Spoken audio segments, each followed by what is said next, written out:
Hey friends, welcome to the Training Partners Podcast. I'm Sarah. I'm here today as your host with Chris. Hey, Thanks. Chris. Hey, thank you for having me. This is episode 31. Do people care that much about what number it is? That's a very good point. I do not think they care. They just, yeah, it's a good point. It's a good way to reference it though, because people have reached out and be like, this is what I thought about on episode blank. Okay, that's fair. I was just curious. Yeah. Well, I'm here to take over as host today because I hear you recently tried out your very, very first pro Hyrox race. So today we're going to chat about that. Then we will switch roles and you will chat with me a little bit about my coaching experience in boutique fitness studios and why this should matter to people. You know, why should they care about Hyrox? Hopefully you can convince them. And I'm hoping I can share a little bit about what I've learned in my, it's like 11 years now of group fitness training, which is crazy. I can't possibly have been doing this for 11 years because I'm way too young. And for those that don't know, a brief introduction to who you are. Oh. Sarah, you are my wife. I am. I am your husband. You are. You are the mother of my 4 fur babies. This is correct. You also work at the gym. I do. So I am the member success coordinator. I am making a push. I want to be the community manager. I think it sounds better. But if you get messages from the gym, they're often from me. Yep. You handle that, and you also handle like some of our numbers when it comes to KPIs and stuff like that. And then with your experience of working in more of a corporate setting, that you kind of help us out with doing things the right way. I try. I'm a data nerd, so we need one of those behind the scenes, I think, in every business. 100%. All right. Well, with all that, let's get into the fun stuff. All right, chat. All right. God, this is so bad. Let's talk about your pro Hyrox experience, all right?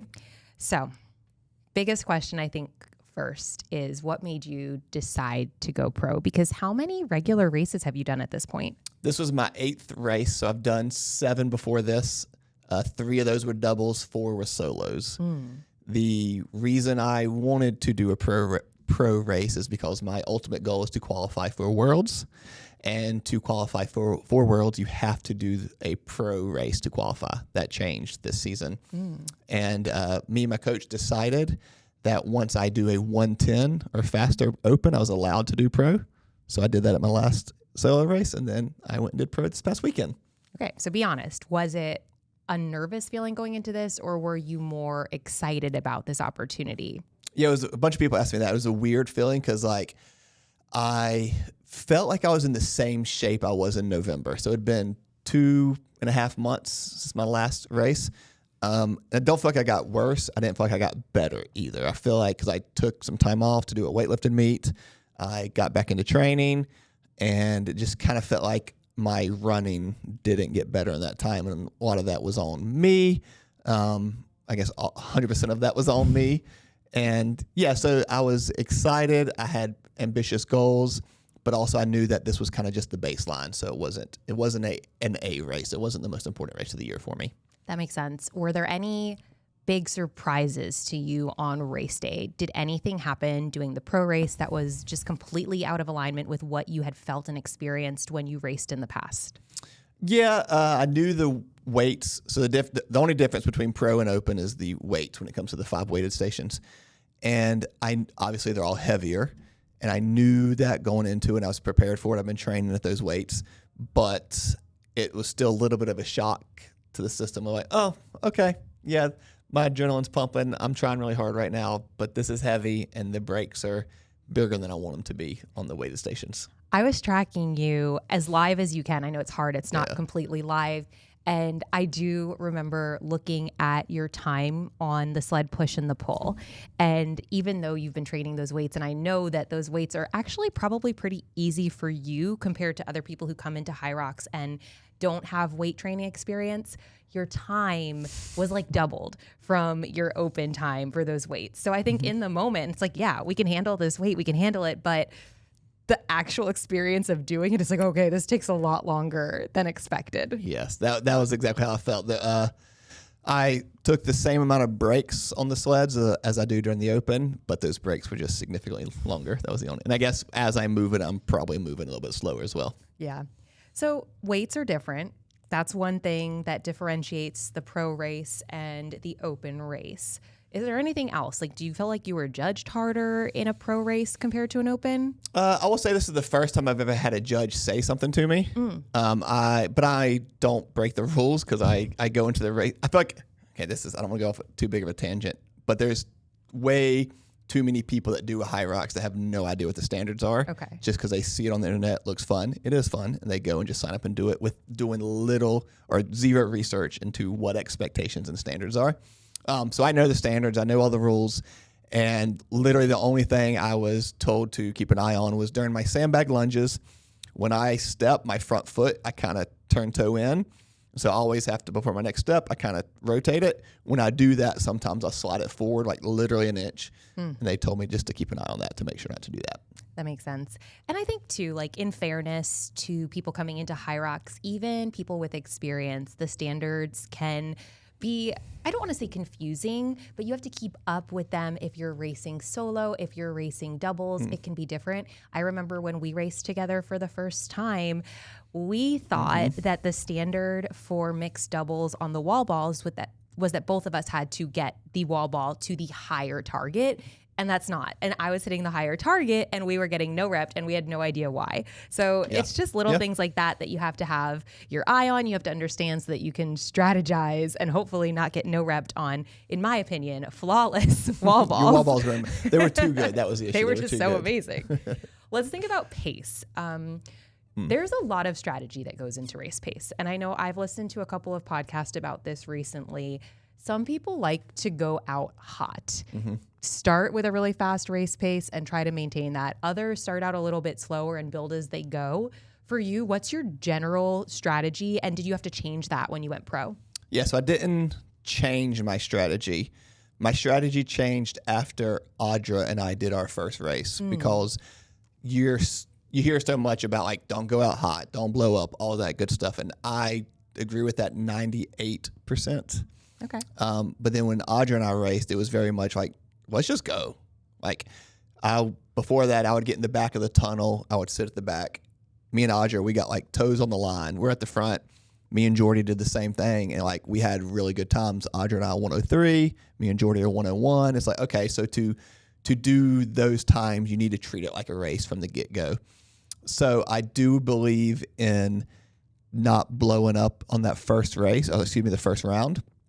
But I also think if you want to have a really competitive time, you need to start off pretty aggressive because if you pace that first round too much, you're not going to make it up. Yeah. I think it's easier, maybe not easier. I think there's a higher chance of you hanging on to a pace versus you making up time on the back end. What's fun about some of these apps where you can track your pace and go look at it afterwards is actually I'm always near the back when it comes to the first run and the ski, even though I push those a little bit. And like from there on, I'm pretty flat. I guess I catch up when we get to the first sled. I usually catch up and it stays flat, and then I'm a strong finisher. It's like lunges and wall balls. I pass a bunch of people. So I think there's a ton of people who still go out really hot, crash and burn. But you got to do that a little bit. You got to risk it for the biscuit. How does pacing correlate with fatigue, especially when it comes to a solo race? Because I noticed that when you talked about going out really fast, you talked about two doubles experiences where you often have time as an athlete to regroup and reset while your partner is taking on some of the work at the stations. Do you feel like managing fatigue in alignment with a faster pace is trickier in a solo pro race? Yeah, for sure. Because like during doubles, you're constantly moving, as in like you're progressing through the race course, even if when you're at the stations and one of you is literally getting complete rest. Yeah. So you're still progressing. If you do that during a solo race, you're not progressing. So you have to stay moving. So I think so in Hyrox, I think there's two things, the two most important things. I think number one is endurance, because it's an endurance race. That's very important. The next most important thing I think is muscle endurance, because when you get to those stations, you got to be able to stay moving at a high pace for as long as possible. So I think managing that pace, literally the trick is how fast can I move without blowing up? How fast can I stay moving? Like that is the trick of the race. Something we've talked about, and I'm sure you've talked about with your friends as well, is running. And you looked back after this first pro race and were able to note that every single person who finished ahead of you was a faster runner than you. And so it's really not that the stations are your limiting factor at this point, but the speed of your run is. Tell me a little bit more about this run volume, how you can strategize to get faster, and what you're thinking about doing as you look ahead to doing more pro races. Yeah. Yes. So, on that point, so in my age group, I finished 57th out of 175. So, like, not great. I think that's still good. It's above half. Yeah, that's fine. I just want more. Anyways, to your point, looking at the times, my average run was 5:04. So it's a 5:04 for 1K.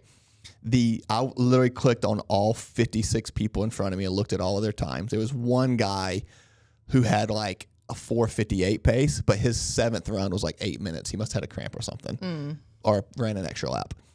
Everyone else, their average pace was like a 4:45 or faster. So they're 17 seconds or more faster than me on every single run. That adds up. So 17 times 8, you do the math, that's 2 minutes, whatever it is. And some of those people only beat me by 8 seconds. So it's like, okay, they're gaining 2 minutes on runs, and I'm gaining it back on the stations. So obviously that is my biggest weakness. To your question of like, how am I going to get better at that? Still sticking with 4 days of running.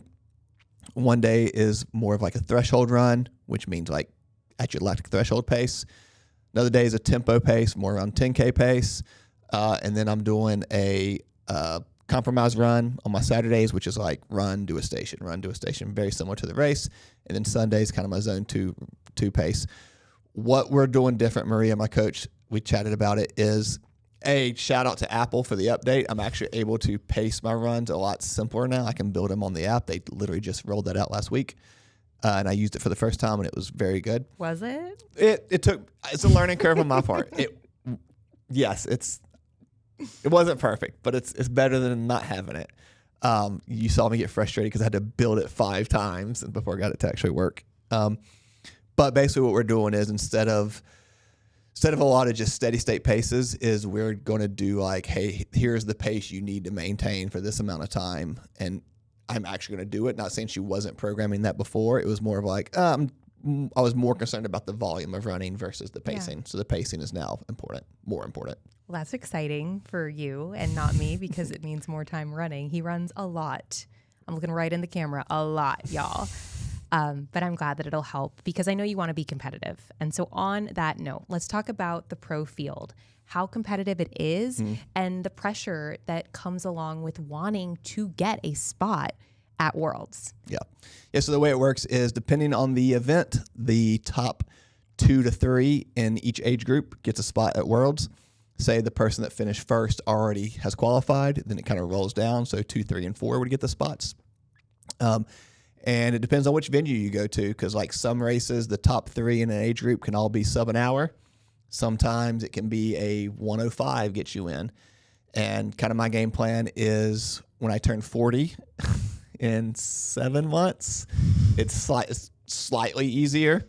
Because like looking at Phoenix, for example, the top 10 were all below an hour in my age group. In the 40-year-old age group, there was only like 1 or 2. And then everyone else was like 103, 105. So we're kind of anticipating if we can get me down to like a 105, 108 pace or overall time, I may be able to qualify. So that's the goal. Yeah. So that's taking at least 8 minutes off of my time. So that's around a minute. So that's a lot to ask. But that's the goal. I like it. All right. That's your goal. That's your experience a little bit. What would you say to someone who is considering going pro? How would someone know if it's the time? And you talked about having a very specific time goal in mind when you knew that you were willing and ready to make the change. Do you think that's the same for everyone, or could it look a little bit different? Yeah, I think my first answer is I want to be like, hey, there should be a rule. It should be like you have to qualify for pro division. That's not reality, so it doesn't even matter going down that road. Why do you want that? Why do I want that? Because you have people that are taking over 2 hours in the pro division. It's just like, okay, cool, bro. You said you did the pro division, but you just do the open. You're not And it's okay. It's okay to not be there yet. And I have no idea. I've looked up none of these people, know nothing about it, but I'm going to assume some of them are like just not good runners, but they're strong. And so like they're like, oh no, I'll just do the weights are easy to me. Cool. It's a running race. So it's not no knock to them, but I just think the pro should be more competitive. Because like if you look at, okay, I got 57th out of 170. How many of those like shouldn't have done that? Anyways, that's not the point. I shouldn't. I was going to say, we could go on a tangent because, opposite is we see in CrossFit a lot of times people who are ready to go to a higher level go down. So we're seeing the opposite here, but we won't touch that. We'll leave that be. That's a good point. How will someone know if they're ready? Okay, if you've done a race before, I think the 110 is a good marker. If you've done a 110 open, I think you're very capable of doing a pro. I added 7 minutes to my time going from open to pro.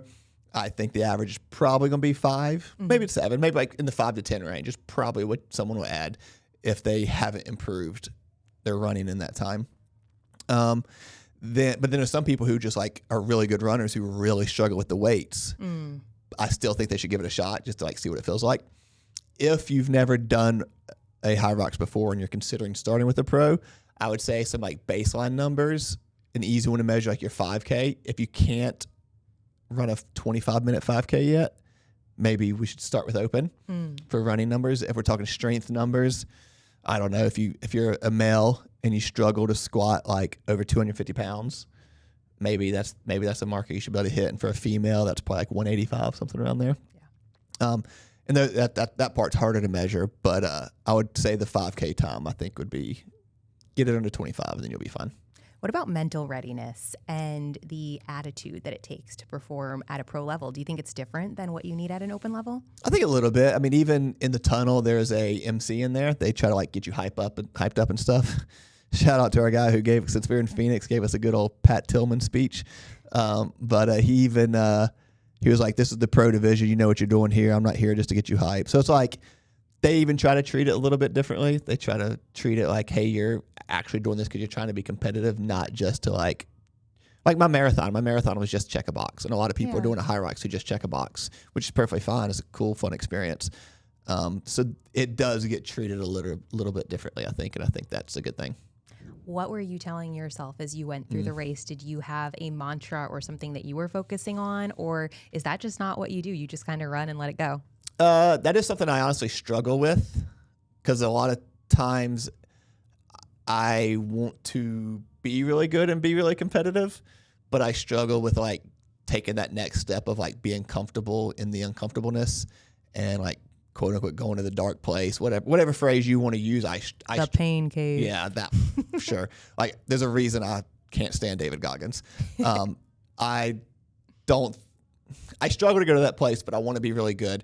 So I wasn't saying anything specifically to myself on this race, but I think letting myself know or reminding myself I am good, I am competitive is what helps me. I don't think I did a great job of it this race, because I knew in the back of my head it was a baseline test, and so I didn't go into that dark place very much. I like the positivity though, because when we ran our doubles race, the only thing I kept telling myself over and over again was things could be worse than this. And so I was definitely not hyping myself up in any way. I was just like, well, like, you could break your leg. Like, you could, I don't know, like, have your head explode in the middle of this race. And I was like, well, that didn't happen. So I could take some inspiration from you and get a little better. I do like, I remember our whole race, you did not say a word to me because you told me you wouldn't complain the whole time. Yes. So your solution to that was to just not talk. Yes, if I had opened my mouth, nothing good would have come out. I would not have had a single positive thing to say. You did great. You kept it in. You did, and then I didn't expect. I thought there was a chance when I asked you if it wasn't that bad that you would agree. Oh, it was every bit as bad as I thought it was going to be. You did so good. To be fair, we've talked a lot about trading and I did not trade. So let's pretend you're speaking to me. You're speaking to someone who wants to do this. As we kind of sum up your lessons learned from going pro for the first time, is there anything that you would do differently next time? What was your takeaway? Yeah, the biggest takeaway is like, training, I got to not just do the runs. I got to do the runs with the like true purpose and intention. That's for training. Like that's by far the big, and even like my first workout this week, I went really hard on, and I was very proud of myself for that. So that was good. And then also like back to the self-talk stuff, I noticed at one point that like, okay, I'm not going to hit that 110 goal I kind of had. So I just settled into, okay, as long as this is my second fastest race ever, I'll be happy solo race. So like I beat 3 of my 4 open solo times, and I kind of settled into that being the goal. Yeah. Because even when I got to the wall balls, I just kept checking my clock on my watch every time. I was like, all right, I just got to beat 117 and I'll be fine. And I could have pushed a little harder and maybe got 115. Who knows? And at the end of the day, that doesn't really matter. But yeah, so not just settling, keep pushing the whole time no matter what. So to the tens of people listening in right now, what's your next race? Next race, let's see. We got DC in 4 weeks. We got a group of 12 of us going. DC was hard to get into, but I got a doubles, me and Bishop. I'm kind of calling our shot. I think DC's only open, but I think me and Bishop are going to be the first to break that 1 hour barrier. That would be really cool. Yeah, I'm calling it now. I like it. Cool. Now on to the real reason we're all here. No. Yes. I think people came to hear about your first pro experience. I think there's a few that wanted to hear about it, but a lot of them have already talked to me about it. I do think people want to get to know you, and one reason we wanted to have you on is because all of us that work here, maybe Danielle's the other outsider, that hasn't only worked in like industrial buildings, like a building with no air conditioning, like it's a 60-year-old building that we try really hard to keep clean. Ooh. That's like you are the boutique bitch. Boutique? The boutique bitch? That's the part you can make fun of me about. No, like you're a Pilates princess. You're what are the terms they're gonna go for? I should just shut up. Yeah. So you've been coaching for 11 years. Yeah. So let's see if I can get all the you've taught bar. Yes. You've taught yoga. Yes. You've taught Hyrox. Yes. You've taught hit classes. Got hit classes. I've personal trained. Done a little bit of everything. Yeah, I forgot. Yeah, there's tons of places. We don't need to go into every single place you have coached at. Yeah. But like, how did you get started? How did you get into? Wait, before we get started, there's one thing we always do. This is a political podcast. Oh, is it? So before we get into you and your coaching, to our large listening group, is there anything political that you would like to vent, rant, get off your chest? Because you have a platform right now if you want to use it. Y'all can follow me on Instagram if you'd like to see some of my favorite political postings. But I will just say that I am sitting here today as someone who fiercely believes in women and the power of women, the strength of women, and the ability of women to do whatever the fuck they want with their lives. And because of that, I do not support a lot of what is going on in our country right now. And I would love to see changes so that women can continue to be empowered. I love that. Yeah. Double stamp that or something. Just, hell yeah, I love that. Okay. Cool. So back to you and your coaching. And back to me. Back to you. But that was you, but about you personally. How did you get into coaching? I got into coaching right after I finished college, and I had actually competed in pageants, which is like a little known fact because I don't do that anymore. And to compete in pageants, you had to get up on stage and walk around in a bikini. And I was like, no way am I going to do that unless I feel confident. And for me, a big part of confidence came from showing up in the gym and working on getting stronger. And I know that that's not always the case for women who do opt to compete in pageants. So I'm really thankful that I had that as my foundation personally. But when I finished pageants, I had gotten the bug for working out, for feeling good, started taking bar classes in June of 1 year, and by October had decided to become an instructor. And I have a past as a competitive athlete. I played volleyball in college. I was a competitive figure skater growing up. At one point, believe it or not, Chris, I was on a top 10 in the nation synchronized figure skating team. So had all these abilities, love music, love a beat-based class, and that's how I started teaching bar. Okay. I knew that about you, about your figure skating. Did you? Well, I may have not been able to quote it, but okay. I knew you were competitive. Yeah, I don't talk about it a lot. Yeah, we've gone. I've almost said figure skating together. We've taken classes, ice skating classes together. I got bumped up to the B group. You did. I did so good. The A group may have been people over the age of 70. I was by far the youngest in that group. Like their goal was to let go of the rail. Yeah, that was like that. Yeah. I got to where I was skating backwards. Yes. So I thought I did pretty good. So for you, I kind of want to know the difference between coaching in like a boutique style studio versus like big box gym, or also a gym like this, because you have coached here some, like you help out with us, because you're experienced and we trust you. So what is the difference you notice in those types of places? I think that the fundamentals are the same. And what you bring to the table as a coach is not going to change whether you are in a boutique setting, a big box setting, or an industrial setting. So as a coach, what I really like to do is explain to people what it is that their bodies are doing, tell them where they should be feeling the work, whether it's a particular muscle group. I might not say the muscle specifically because they might not know what that is. Mm-hmm. And so it's just telling people where to expect to feel something, why that's important, and how it's going to impact them in everyday life. That's my go-to as a trainer. And so it doesn't matter where I am. I'm always going to be able to do that. But the format of a class might be different. So in boutique fitness, most brands have a very set structure that a class is going to follow, whether it's the layout of the class or even how you set up an exercise. Every brand's going to be a little bit different, and you're going to follow those rules to make sure that your class is structured the way that it's supposed to be. Where when you go to big box or go to industrial style, I do think that you have a little bit more freedom to do those setups on your own terms, even if you have a framework of class set up for you already. I find that very interesting that you say that, because one thing that we talk about, not a ton here, but we talk about a good amount, is kind of the client experience and making sure the product doesn't drop. I was going to say, or go up. Go up's great, but we don't want the product to drop from coach to coach. Yeah. And so that's kind of interesting to hear that. And I knew that, but never really thought about it. But like the national brands or chains, however you want to word it, that they have a corporate that creates like these standards, and they're going to make sure every studio across the country is hitting those same standards. Yeah. And I think that every gym should have some form of standards. Yeah. Because it's important for consistency. Every coach who teaches the same style of class should call a movement the same thing. Right. So in yoga, for example, if I'm teaching a class and I say, I want you to go to Warrior 2, my Warrior 2 needs to be exactly the same as every other instructor's Warrior 2. There shouldn't be a teacher teaching something that they're calling Warrior 2 and it's just not. Right. And likewise, they shouldn't be teaching what is Warrior 2 and calling it, I don't know, whatever they want to. It's like, that's where things get out of hand.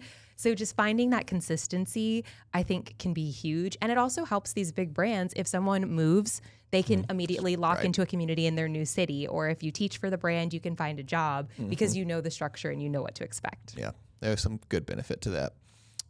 So kind of talking about, because you've worked for 4 national brands, right? Yeah, maybe more. I've worked for Pure Barre. I've worked for Barcode. I've worked for Bar 3. I've worked for Hotworks. That's one more I got on my list. What's on your list? You're so... you probably spent the shortest amount of time here.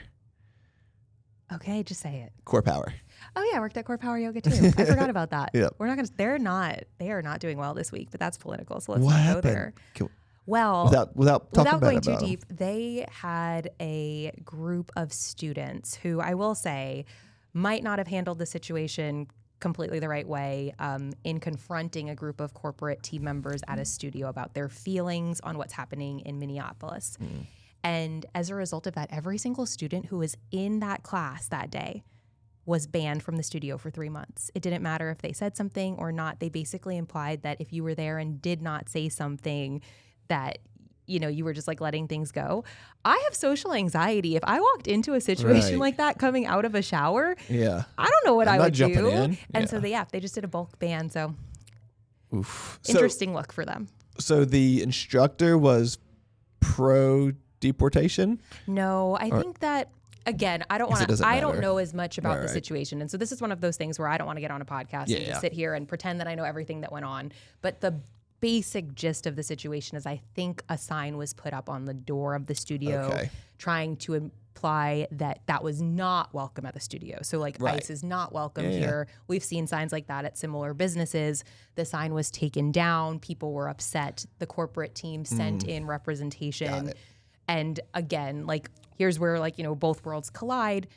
The best solution is maybe not always yelling at someone who's been sent out, even if you disagree with them. Right. And a lot of times it's above them. They're like, hey, this That's what sucked. Like me, Sean, and Taylor, like we had a conversation about it the other day. It's like, what do we do as a small business? You know, when the nationwide kind of like shutdown happened last week, we're like, what do we do?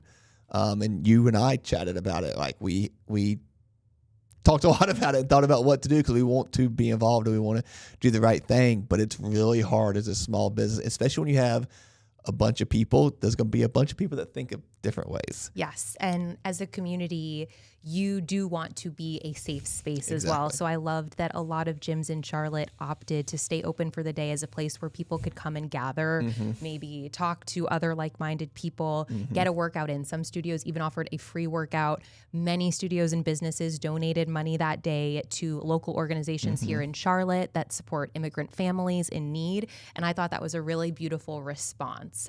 It wasn't just like that automatic shutdown, but it was like, hey, we're here to be a place for you to gather. We believe in the power of community, and here's how we're standing up for it. Yeah, that was great. It was really good to see all the businesses do that. Yeah. So some of the ones you've worked for, I kind of want to chat about like your experience and like what you think each one prioritizes. Not saying that that's right or wrong, just curious to hear what they prioritize. So when it comes to like the bar, you can kind of wrap all three together since you worked for three different ones.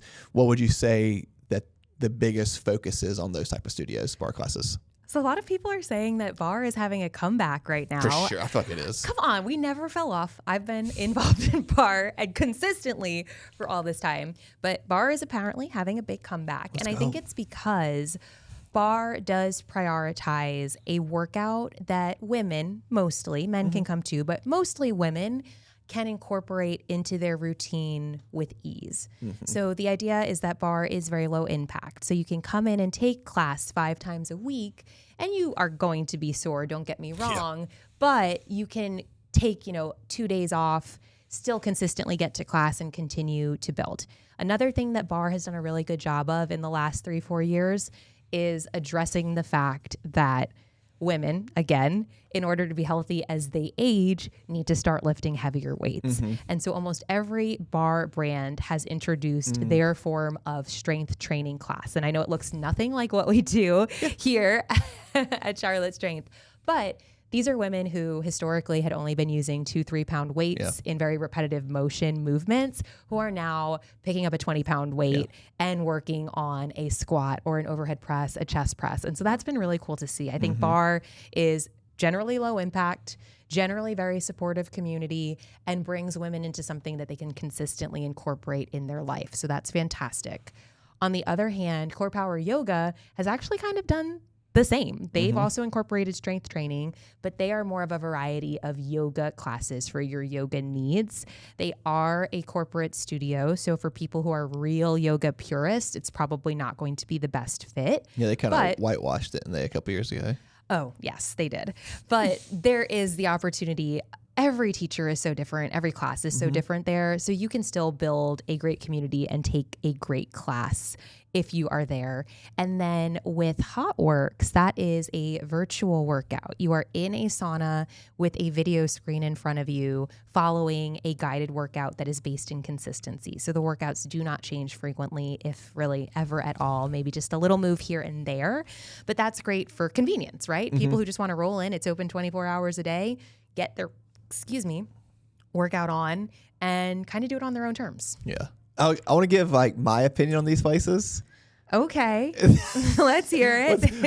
another man with a microphone in a pocket. Why did I agree to do this? No, feel free to I think you're going to like what I have to say. Are we going to have a debate? No. No. I just want to so what I was thinking is I can share how I think people in this world can use these and benefit to them, because that's actually the route I was going to go. So with bar, I'm not going frequently now, but I was going a lot when I was training for the marathon, because the movements are very similar to movements that PTs are going to prescribe you. And so when I I was like, holy shit, Audrey had given me some stuff to help. I was having some knee pains. I was like, oh, Sarah does this in bar all the time. I'm just going to take the bar class. And so I think if you're a runner, incorporating bar is a great way to help support running. See, that was good. I like it. And yes, and Bar 3 will even say that they take a prehab approach to workout. So it does fit really well. Yep. So I think it's great there. Yoga, I think it is phenomenal, especially like the Sunday class we used to go to. Chorus store. The chorus store. Like that was I miss us doing that. We should probably get back to that. But like I would just like doze off in there and just like, cause you're holding the stretch for like 2-3 minutes sometimes. Yeah. They didn't have the room hot, but they had it warm. And then I loved the hot classes. Yeah. Like I just love just sweating. So like I think those go really well with like our traditional strength training, and also with the Hyrox training is like it's a good way to recover, build some mobility and flexibility, and then also some extra sweat just to keep the body recovering.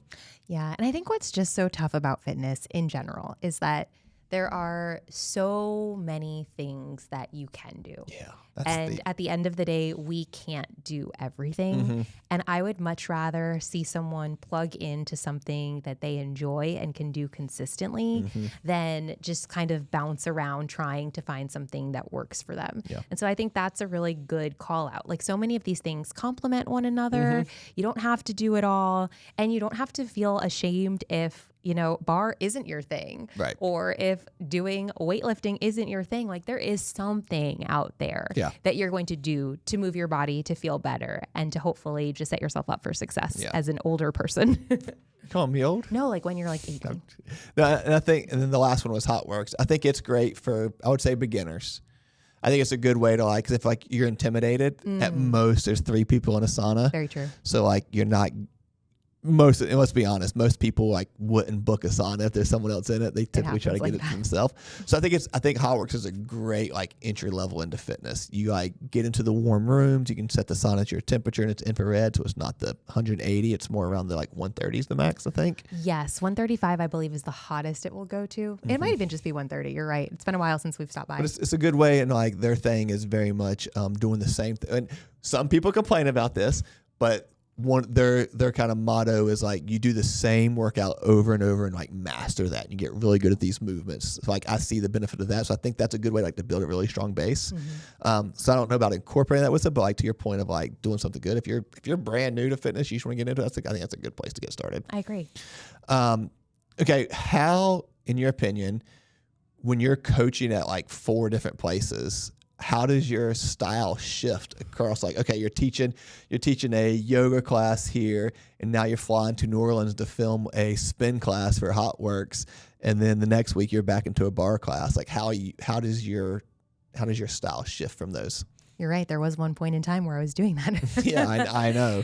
And this is where I go back to your foundation as a coach, as an instructor, is not going to change. And if it is, you do need to do a look in the mirror and figure out what it is that you're bringing to these sessions, because that should not be changing, right? Yep. We all have a reason that we coach, and we all have a passion behind why we coach and a way that we coach. And if you're constantly adapting that to suit a new environment, you're doing yourself and you're doing your students a disservice. So me, Sarah, showing up, I'm always showing up with my same energy, attitude, and consistent way of coaching.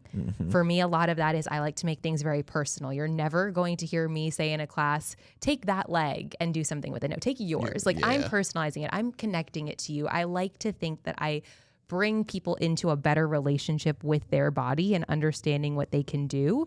And then I just plug that into the formula of the class that I'm teaching.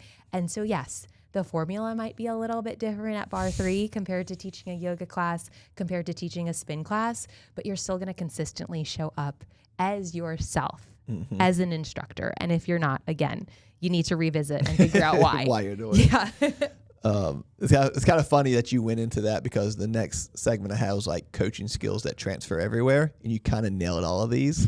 I'm going to start from the bottom up, because the last one there's a funny story about. But the bottom one, creating experience, not just workouts. Yeah. It's like you being, like you said, like being consistent and like creating that experience for the members. And with yoga, and even with video sessions in particular, you can theme something. What's the theme, and how can you tie what you talk about in that session back to the theme? That's helpful. And then modifying for different abilities. Absolutely. Because everyone, and I know you even emphasize this with a lot of the classes and the setup that we have here at Charlotte Strength, beginners are welcome. And I think it's really scary to walk into any fitness situation for the first time, but every fitness situation for the most part can be modified, whether it's giving you a modification in a class or being straight up with someone that they need to do a one-on-one session so that they know what to do. Coaches are willing to put in that work to help you get to where you need to be. That's one thing that I've seen change in myself is removing that fear of telling someone that, like, hey, and also it's more not necessarily fear. It's probably like learning how to word it. Yeah. About like what's best for you is going to be, instead of you doing these 20 squats, you doing 10 squats with no weight is what's going to be best for you in this moment. Yeah. It's like you do a phenomenal job of that. But I think a lot for young coaches, it's kind of like learning your voice when it comes to how to portray that. Yeah, because modifying doesn't make things easier. If you're modifying a movement correctly, a modification just simply meets you where you are to push to your best. Yeah. And some people use modifying as an escape. Yes, but we're talking about beginners. Yeah, those people avoid modifying as an escape because they can be like, oh, I did heavier weights, so I didn't have to do as many reps. Another one you're really good, energy management. How do you do that? When did you do that when you were coaching 4 places and having a full-time job? I think it's hard because I do think one of the hardest things about being a coach is that it doesn't matter how you're feeling that day, you still have to show up for your students. And I think that that's probably one of the trickiest things to manage, because not only do we have a lot going on in the world around us, but we all have personal struggles, whether it's something with your family or your own health, and you kind of have to wipe that away and show up with a smile and show up with intention for the people that you're leading. And that's exhausting. And I think that you do go through periods of time as a coach where at the end of the day, you're just so wiped that you're not even thinking about your own workout. And I think that's been the hardest thing for me, and you've seen it in me as a coach. Like, I'll give so much of myself to a class, to teaching, to putting things together, that when 5 o'clock hits, I'm not doing anything but putting on pajamas. And so finding that level of treating yourself right, whether it's fueling your body correctly, going to therapy, just taking the time for you, is what's going to allow you to expend energy on your classes, but also give energy to yourself. Yeah. Yeah. Because your personality paired with like being in that environment, you're very much a giver when it comes to that. So you have to do a good job of refilling yourself. It can be tough. Yeah. And the last one, which was the first one I skipped over, because if you want to share the funny story, I would love you. Clear communication. Clear communication. What's the story though? Because like there's so many stories. The Reddit post about you and your clear communication. Oh, that was funny. Yeah, you did find a Reddit post once that people complained that I over enunciated. So, just a little too easy to understand in those videos. I could not imagine complaining about like, her words are just too crisp and too clear. Like, that's just super annoying. People on Reddit will complain about any and everything. I personally learned to find it wildly entertaining, but I do think that for newer instructors, if you happen to find yourself as a new instructor thrust into the spotlight where people are talking about you online, avoid. Like, you do need to have some experience and a little bit of a thick skin to be able to read those things. And thankfully, and I think you can vouch for this, I can read a really mean comment that someone's written about me on the internet and forget about it by the next day. And I'm also not afraid to clap back at someone on the internet, like as myself. Like, I will do it. Like, there's also Facebook forums, and I forget. I wish I could remember exactly. Oh, there was a woman. She was like, her hair looks so unhinged in this video. And I responded to her and I was like, thanks, Diane. That is because I am in fact unhinged. Like, have a great day. And like, I don't care. Like, I will say that because I think a lot of people forget that there is a real face, a real person behind the person you came to take a class with. Yeah. And I personally can handle it pretty well, but there are people who can't, and that's going to ruin the world of fitness for them. And that's a shame. It shouldn't be that way. We all are just doing our best to come out, to teach, to provide a good product. And you want to know if at the end of the day, the biggest thing you want to complain about is my hair, I think I'm doing a pretty good job. What was funny was when you were doing Hotworks. So for those that don't know, Hotworks, like I feel like it blew up right when you joined. Right about, it was getting pretty popular. So it's a sauna. It's a studio that has 8 to 12 saunas depending on the location. And in the sauna, there's a video playing where the instructors are leading the workout. It's a pre-taped video. Yes. And they just play on loop for 24 hours a day. And then every 3 months, the video changes. 4 months. Every 3 months, 3 of the videos at the studio change. They don't all change at the same time. So like you see the same video a lot. So for 2 years, you were one of the 2 or 3? For 2 years, but I mean, videos kind of hung out a little bit longer. So you went and filmed twice, or I guess 4 times, because twice each year. But that was also around the time we were doing a lot of our van trips. And so we'd like travel the country and we'd go to all these different places and we'd stop in at the studios for like multiple reasons. A, it was a free workout for us because they'd let us drop in. We do enjoy it. And then also they had showers. So like we're in a van, it was a good place to get a shower. But it was really cool to like see you get recognized, like the people be excited to meet you. But my favorite one, I think we were in Utah. Was it Utah? I think we were in Utah. We were in Utah. And you would talk to the studio owner and she's like, oh yeah, just go ahead and like y'all get your workout in. She was so sweet. I don't know if we were working out. We may have been just showering. I think we did. We just asked her, hey, do you mind if we drop in? And I think I did end up working out, but we asked if she minded it. I had an unlimited membership to every single studio in the country and you didn't. I didn't. So I always made sure to ask permission. Correct. Hey, is it okay if my husband drops in? We're willing to pay for a drop in for him. Like just let us know. And most of the times they'd let me do it for free. They were really nice. But we were definitely willing to pay. We get there and the lady's like, the front desk employee is like, oh, have you ever been here before? And I got a little chuckle. you're like, oh yeah, I talked to the owner. She said we could come in. And she had no idea. It was, and I felt so bad because you know me, like I walk in and I always like introduce myself. I'm always like, hey, I'm Sarah. And people are like, we know. And he's laughing at me. But I can't walk in under the assumption that you know who I am. Like I'm just a random girl from North Carolina, I guess. Right. Well, because I guess that's kind of like the pre-story to it. Is like every time we go into one of these Hotworks, is everyone knows you and recognizes you. And even like a couple months ago, we were here in Charlotte on a golf cart, and someone's like, "Are you the person from that video?" Random. But this was the one because I would always give you a hard time. I'm like, they know who you are. You don't have to introduce yourself. It was the one time that someone didn't know who you were. It was so funny. It was. Yeah. That was pretty good. It was a good one. Okay, let's go some like challenges of working in these boutique national brands. Was it ever like, did you ever find it a challenge to have to coach their brand standards when it came to like your personality and style? Or would you think that kind of like flowed seamlessly? Nope. I love it. I'm a rule follower. You are a rule follower. I am so type A. If you give me a list of rules to follow and you give me a structure and I learn it, I'm going to own it. I'm going to enjoy it.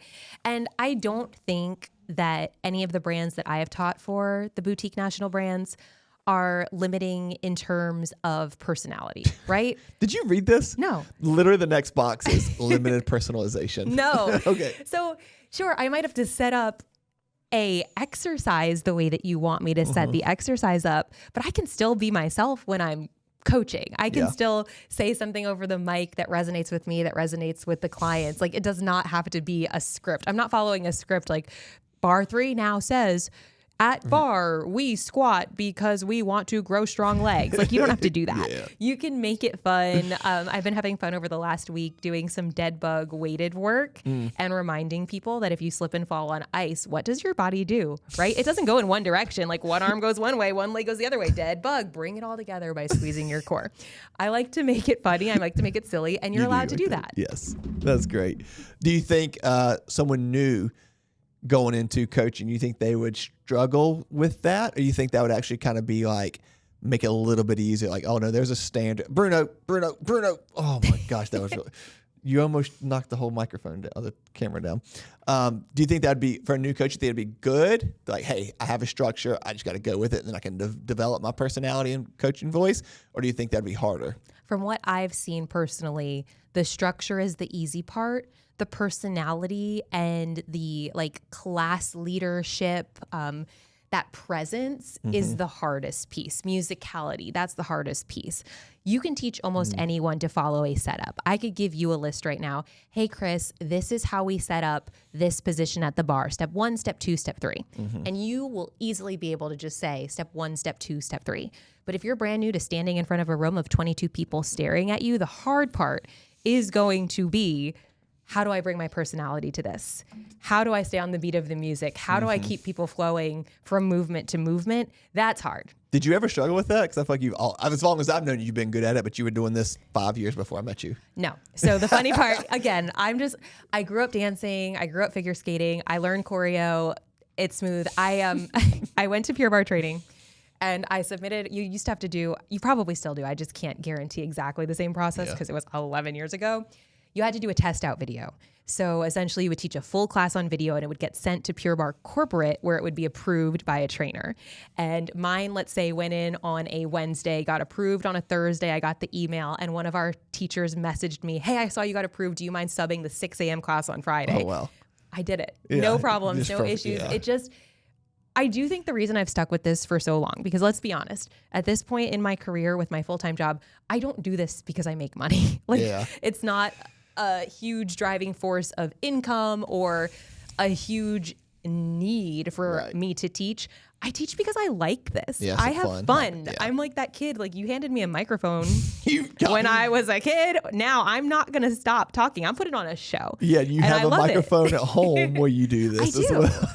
And so, like, I love to snap that mic on, and I'm looking at Tira because it's like so stupid, but it's really, I like making sure that people have like a really good day. Yeah. And like, yes, like, you're not supposed to cry on the pod. I'm not supposed to cry on the pod, but like, people show up sometimes to bar class going through some of the hardest moments of their life.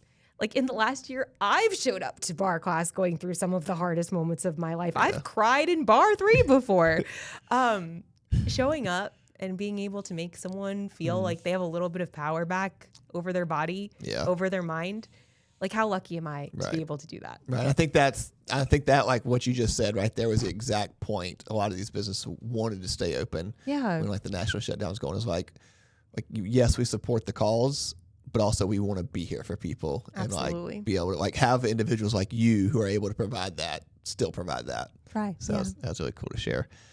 I don't know how to go on after that. One thing that I thought of, because I know you, I feel like I know you pretty well. I hope so. Is when you do get nervous, I'm able to see it. I feel like a lot of people don't, because you show your nervousness in like more of you take more control. So where other people that don't know you may think that it's like, oh, she's got this. But I'm like, I see what she's doing. She's kind of nervous right now. So like your way of covering your nerve, not covering it, like maybe handling it, is you take over, you take control, and then you get things back in line the way that you want them. Yes. Would you feel like that's accurate? I do. And like when you teach group fitness, it's so easy. I think people don't realize like how easy it is to control a room full of people. Like, you bring the music, things are starting to feel a little down, you turn it up. Yeah. You need some vibes, you adjust the lights. Like, you need to bring people back together, you start counting out the beat. And I love that because you just bring it all together. You do love a beat driven. That is your thing. Yeah. Okay. In any of these like type of boutique gyms, was there ever, I know what you're gonna say, I'm gonna skip this because you're gonna say, but was there ever any like pressure or responsibility for like client retention or like performance goals? Or was it very much you're the coach, you show up, you provide a good product, hands off everything else? It's usually that you're the coach and that you show up. But I think that when you love a brand and appreciate a brand, you buy in to wanting people to have a great experience, and then ensuring that you know a little bit about what packages are offered, what promos are going on, so that especially at like bar, you could always do a warm handoff to your person at the front desk. I was going to say, because every single place that you've worked has front. Sometimes you have to have to cover and be the front. But for the most part, like, you have a team that's working to do that. And I think that boutique fitness also really likes to build a sense of community. And usually the instructors are part of that community. And if you as an instructor don't feel like you're tied into the community, then that's when you might not be doing as much to bring people in or encourage people to stay. Yep. But I can say with like genuine connection, all of the times I've been at a studio, if I've ever felt that disconnect, I leave. Right? Because I know then that it isn't the right fit for me in that moment. I want to authentically love the brand and bring people into it. Yeah. Okay, so I want to kind of like, what are some lessons you can teach us? So I got like 4 here that you can kind of give us your thoughts on. Because everyone who works here has been like, I want to be a coach. I want to coach first. I want to help people get better. I want to improve their form, technique, help them hit goals, all those things I want to do. If you asked all of us honestly, we'd probably all say we care very little about, no, that's a lie. We don't like sales. I can definitely say that with confidence. But we definitely put all those other things I said ahead of like making sure we're on the beat, making sure that like the vibes are phenomenal. Like we still do care about those things. But if we were forced to list them by priority, we would put the coaching as number one. Yeah. Again, I want to make it very clear. I'm not saying these boutique gyms do not do that. I think that maybe 1A for y'all would be like experience. 1B would be coaching. And then for us, it's just flip-flop. It's very, very close. And you can tell me I'm wrong. I think that good coaching at a boutique fitness studio is part of the experience because there's the difference, right? Like, this class at Charlotte Strength is not beat driven, right? So like, let's make that clear. Just as an example. Yep. If you go to a boutique fitness class that is advertised as beat driven, music driven, and you go in and your coach cannot stay on the beat, that's bad experience. That's bad coaching. Yeah, true. And so I think it's kind of tied together. It's just a little bit different. Yeah, I don't want to. There's bad coaches everywhere. Like we went to one of these style gyms together. No need to name the brand or where we went. Trying to think in my head, but keep going. One where we had a really bad experience. Just where the coach was like following the guy around because she was like flirting with him and just sitting. Oh, that was really bad. Left the room multiple times. That was super bad. And then like came up to us after. It was like, so what do you think? You want the prices? I was like, no, we don't. We I don't think you were in the room for half of the class. Yeah. No, there's bad everywhere. I've taken boutique fitness classes where there was a coach who spent the whole entire class checking himself out in the mirror. Is this the Nashville one? Yes. So he was just flexing in the mirror and he got very upset at me because he wanted us to grab a certain heavy weight for an arm movement. And at the time, I was not lifting weights at all. I was only going to Pure Barre. Yeah. So I grabbed a lighter weight than what he said. And he said, we are not going to continue this class until that girl grabs a heavier weight. Sir, you don't know me. This is my first time in your class. I've never been to this studio before. I took my weight and I dropped it at his feet. Like, I didn't let it hit him. And I walked out. I was like, absolutely not. All you do is check yourself out. How do you know what weights I can use? Yeah, that's hilarious. Okay, so where do you want to learn? Like, what are the areas? Let's hear it. I want you to tell us how we can do better when it comes to client experience. I think one of the cool things that has happened at all of the boutique studios that I work at is a really, really concentrated effort on commitment. And you've started that this year with the Committed Club. But I can still remember when I started at Pure Barre, I knew that when I hit 100 classes, I was going to write my name on the bar and I was going to get a tank top that said 100 Club that I couldn't buy and a pair of socks that said 100 Club that I couldn't buy. I had to earn them. And I made it was, before there were smartphones, but it wasn't like the same where like your smartphone tracked it. I made an index card with 100 boxes on it that I kept in my car. And every single time I took a class, I made an X until I got to 100 because I was so excited about being part of that special club. And so I think that that's one thing that they do really well and celebrating it. So today at Bar 3, if someone reaches their 100th class, they get a special discount that day in our shop, in addition to having a special sign out for them in the lobby and a shout out in class. We really try to make it fun. We try to keep them connected to the community through those days so that they look forward to them. And people do they'll plan their special 100th class with their favorite instructor invite their friends, request a song. Or they'll miss it, even though they're super consistent. They'll skip. They'll skip. To do it. I want it to be on Saturday so me and the crew can go get brunch afterwards. Exactly. So that is huge. I think that's one piece. I do think, and I think that this is another thing that you've been doing a really good job at, and so has the weightlifting side. programming and understanding what's coming next, what the cycles are. So at a bar class, different from being in a gym, you know every single time you come into bar what the cadence of a class is going to be. And every brand has their own structure. But let's just say, like, I know if I show up to 1, 2, 3 bar, I'm always going to have a warm up. I'm always going to stretch. Then I'm going to do my thigh work. Then I'm going to do arms. Then I'm going to do glutes, then core, then home. And like, that's the pattern, right? Like you always know the pattern. Yeah. When you know your training plan and you know what to expect, I think it's a little less scary. Yeah. Right? And so you can kind of know, I'm going to show up and we're part of this cycle right now. This is where I am in this part of my training, and this is how it's getting me to my goals. So that's another huge piece. And then last but not least, I'm just going to be honest with you. It's cute merch. We're just girls and we need some fun stuff. And when I say just girls, I'm including everyone in that statement because guys like good merch too. And it's funny that like all these things, they're like, this is the stuff I don't want to say we don't want to do. I say we struggle with, because when you open up one of these boutique studios, especially when it's a national brand, that's all just I don't say just handed to you. You put a massive amount of money down to get this. But corporate hands you the playbook. They hand you like, okay, here's what you're going to do. Here's how you're going to celebrate. This is your marketing plan. Here's your marketing plan. Here's our merch store. Right. So like, and this is not an excuse. This is where we need to improve. It's why getting your perspective is huge. Is we need to develop those processes, and we have. And some of them, not some of them, they can always continue to get better.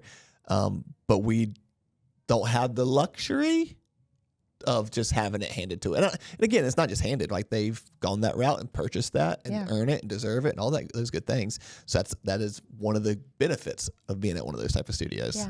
So I'm glad I have your your expertise on that. Merch. Okay, I'll put the order in today. What about importance of environment and vibe? I think it's important, but everyone likes different vibes, right? So just because I walk into a gym that, let's say, is like my least favorite color, like I don't really like orange that much. So like the walls are painted orange and everything is like bright and like shiny and in my face. Okay, that's not really like my vibe or my theme or my aesthetic. But if the workout's good, I'm still going to enjoy it. So I think we like can't rely too much on that. But I think that there are certain personas that like leaning into the vibe. You know, people like coming to work out here at Charlotte Strength in a gym with exposed bricks and barbells and heavy music playing, because that's part of their workout vibe, and that's perfect. And some people like walking into a Bar 3 studio where everything is light and airy and there's plants and it's calming. So I think vibe is important, but I don't think it's the be all end all by any sense of the stretch there. What about like consistency and professionalism? To that point of like when you go to, we've gone to countless number of these boutique studios together. Like when we travel, we do it for fun, just like you and I like to get a workout in together. And of those decades, we can only name like 2 bad experiences. So like they're pretty good, and consistently they're very professional. And you notice when something is out of alignment with the brand norm. Yep. So how can we, not just here at Charlotte Strength, but other gyms that do it the way we do it, how can we get better at being consistent and being more professional? Do you think we should talk about some of the things that like we're working on implementing even? Yeah, go for it. Since like you don't know what other gyms are doing, but things that we're working on. So I think some of what we've talked about a lot is member experience from the moment they walk into the door for a consultation to the moment that they hopefully don't walk out the door, but to the moment, if they do. Happens. Yep. So for us in particular, and some of the ways we've tried to emulate this boutique feeling is making our clients, our members feel like they are VIPs.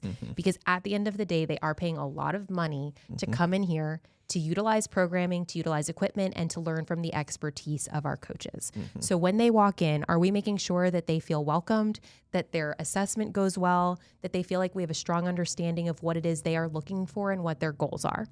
Once they sign up, are we making sure to track their goals for them? Are we making sure that they have everything they need to be successful? And I know this sounds silly, but it's the little things. Do they have the app to follow programming? Do they have the app to open the gym door? Sometimes things get missed in email filters, and we need to make sure every single person has that. Once they're in, and we can't just blame they didn't check their email. As much as we want to, it's still on us. It is. And like, are we following up with them, checking in with them? Like, we can't just be like, yay, so-and-so joined the gym, party, and then let them go. Hey, a month later, you told us when you signed up that you want to do Hyrox this June. How are you feeling about that? Do you need to have a strategy meeting with a coach? We are doing everything that we can to make the experience a VIP experience, because at the end of the day, every single person who joins our gym is a VIP to us. There's someone we care about deeply, whose goals we want to help make a possibility. And we've even kind of been very clear with people, even when they come in, that if, having a goal, following programming isn't something that they're interested in, we might not be the best fit because we do charge a higher rate for a VIP product. Right. And so we're working on our end to make sure that people feel VIP from start to finish. That's where I think like you being on board this team has been a huge benefit, because so much of us have been like, what they're paying for is our expertise as coaches. But in reality, yes to that, but also they deserve that VIP treatment that you've helped us implement. So that's been huge. Yeah. Okay, last one. Okay. And then we get to close out. Is for us, buy-in, I think, I don't want to say it's easy, it's still hard, but I think it's easier for us to get buy-in than a boutique fitness studio. And here's why I think that, correct me if I'm wrong, is all of our members know the owner. The owner is one of the coaches. The owner is the head coach. I'm the general manager. I lead the Know to Fit program. Houston's here every day leading his program. Bree's here every day leading. Like, they're very engaged. They're like, get to know the people that are designing these programs, leading it. In a boutique studio, it's run by corporate. The programming may be done by corporate. Even that specific studio may be just owned by an LLC or a group, and you never actually meet the owner. The owner doesn't coach, whatever it is. They may just be like someone who loves that type of workout, and they're able to afford purchasing that studio, and they just have it because they enjoy it, and they may not even be involved in coaching. How do those type of places get the members to buy in? So it's interesting because I've worked in boutique fitness and seen two sides of this. I have worked for studios that are corporate owned, and I've worked for studios that are franchised out with very involved owners. And it is, regardless of the brand, always the studios that have involved franchise owners that are more successful, because the involved franchise owner is passionate about the brand, does care about their community, usually lives in the community that they've set the studio up in, usually started as a member of that gym. And you can see the difference, because I have worked for two, I guess at this point, corporate owned studios, and the community buy-in just simply was not the same. So to answer your question, can it be done? I think that it can be done, but it's much more successful when the investment is there, when the person is showing up, when the person is building bonds with the community, and really making it not just another expansion of a franchise, but a location that is truly serving as a haven for people in the community to come in. Yeah, I think this is specifically about Hyrox, because we traveled to a bunch of those while we were traveling. And we definitely noticed the ones that were owned by just like a couple or an individual, whatever. Those were A, more successful. Yeah. B, very more felt more welcoming when we got there. It felt like they wanted to be there. Like they were messaging like, "Oh, I'm so sorry I couldn't be there because I was at the other studio," whatever it was. But when we would go to the ones that were owned by people less involved, it was just kind of like, didn't have that feeling. So I think that goes back to like, yes, while they still may be a national brand, that like that consistency, that coaching quality, and like building that community, the things that like we pride ourselves on here still matter in those places. Yeah. So, I mean, I would say shout out to all the Hyrox in the Charlotte area. They have great involved owners regardless of the studio. Bar 3 here in Charlotte and Elizabeth, and then Pure Bar in Highland Creek all have phenomenal, very involved ownership. So that has made it really easy for me over the last, 5-6 years as an instructor here to work for people who are creating something really cool.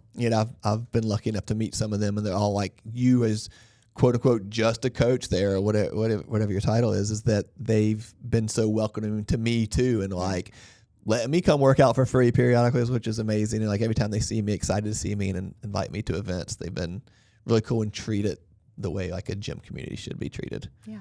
So shout out to the ones that are doing it right. There's a lot. There's a lot more than I think people realize For sometimes sure. too. Yeah, absolutely. Was there anything else you wanted to add before we wrap up shop? I think that's it. I hope that this has been a fun episode for people to listen to. Well, thank you, Sarah, taking time out of your busy day to come hang out with me. Of course. And I love you, and I will see you at home. Yes, you will. Thank you. Bye. Bye.